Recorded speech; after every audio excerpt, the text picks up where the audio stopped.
யாருக்கு தண்டனை? ஒரு ஊர்ல ஒருத்தன் மரத்து மேல ஏறி தேங்காய் பறிச்சிட்டு இருந்தான். அப்போ திடீர்னு கால் தடுக்கி வழுக்கிட்டான். விழுந்தா உயிர் போயிடுன்னு பயந்து போய் ஒரு கிளைய பிடிச்சிக்கிட்டு தொங்குனான். பயத்துல கடவுளை வேண்டினான். கடவுளே, என்னை மட்டும் காப்பாத்தி உயிரோட கீழே இறக்கி விட்டீங்கன்னா உங்களுக்கு 100 பேருக்கு அன்னதானம் போடுறேன் அப்படின்னு வேண்டிக்கிட்டு இருந்தான். மெதுவா தரையே நெருங்க நெருங்க அவனுக்கு ஒரு யோசனை வந்துச்சு. 100 பேருக்கு அன்னதானம் போட்டா நிறைய செலவாகுமே, 50 பேருக்கு போட்டா போதுன்னு குறைச்சிட்டான். இன்னும் கொஞ்சம் கீழே இறங்க உடனே 10 பேருக்கு போட்டாலே கடவுள் ஏத்துப்பாருன்னு நினைச்சான். கடைசியில தரைக்கு 2 அடி தூரம் இருக்கும்போது அவனுக்கு ரொம்ப தைரியம் வந்துடுச்சு.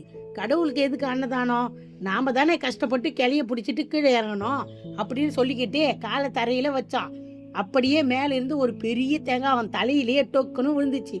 அவன் வலி தாங்க முடியாம கத்துனான். கடவுளே, சும்மா ஒரு பேச்சுக்கு சொன்னதுக்கு இப்படி உடனே தண்டனை கொடுப்பிட்டீங்களே எனக்கு அப்படின்னு கேட்டான். இந்த கதையின் நீதி: ஆபத்து வரும்போது ஒரு பேச்சும், ஆபத்து விலகியது ஒரு பேச்சும் பேசுறது புத்திசாலித்தனம் இல்லை.